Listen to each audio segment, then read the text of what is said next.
the gains of the Muhammad Buhari administration in the health sector in the 3 years. What would you say could be described as a phenomenon where the impact of Muhammad Buhari is concerned in the health sector, particularly your area of trust, which is universal health coverage? Right. So we've talked about universal healthcare coverage severally in different fora, and that is what you hear everywhere you go all over the world. What it means essentially is that every citizen, regardless of his ability to pay, should enjoy good quality healthcare, and that healthcare is right, not a privilege, which it isn't over the years, and the government all over the world are pushing this, that government should help pay for those who cannot pay for themselves. In Nigeria, especially the NHIS, this is a very exciting moment for us. Why? I've said it severally, our embarrassing number of coverage in Nigeria, worse than it could be, in spite of all our resources, both human and capital. And this government has looked at that. We all not be very proud of that. This government has looked at that. In spite of all the economic difficulties this government has gone through, in 2014, there's the National Health Act that was signed that says 1% of consolidated revenue fund in Nigeria will be dedicated to healthcare. But since 2014, this money has not been allocated to healthcare. I am very excited, and we all are. And our development partners and donor agencies are very excited that the government of President Muhammad Buhari this year has allocated the full 1% of the consolidated revenue fund to healthcare. And the sharing formula for the agencies is that 50% comes to the NHIS, 45% to primary healthcare, and 5% to the Federal Ministry of Health.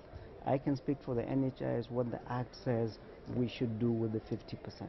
What it says is that we should cover vulnerable Nigerians.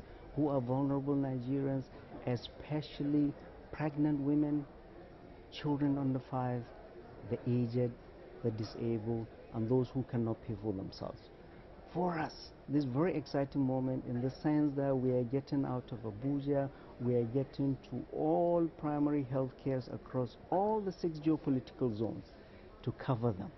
And this fund does not only stay with federal government allocation.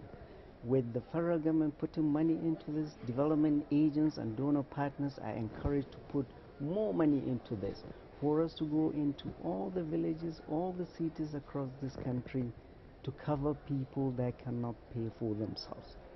The goals are clear. 4 main goals. That this fund should be seen to do things transparently, and there should be accountability.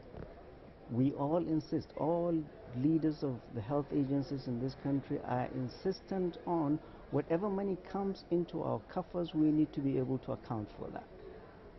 Transparency, accountability, equity, that this spreads across all 6 geopolitical zones.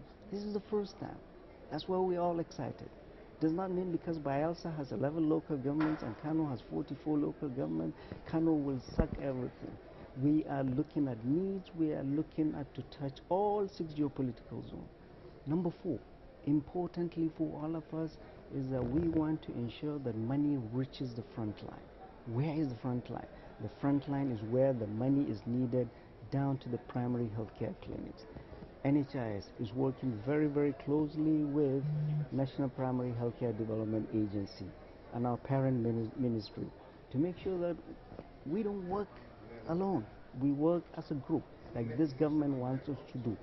This is very exciting for us, and I see a better tomorrow in healthcare. We see it as a new dawn in healthcare in Nigeria, and we will start seeing the NHIS moving the needle of coverage in Nigeria.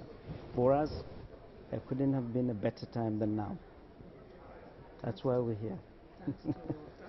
Thanks to Mr. President. Thank you to Mr. President, and we'll make sure we live up to the confidence. Thank you. Nice work.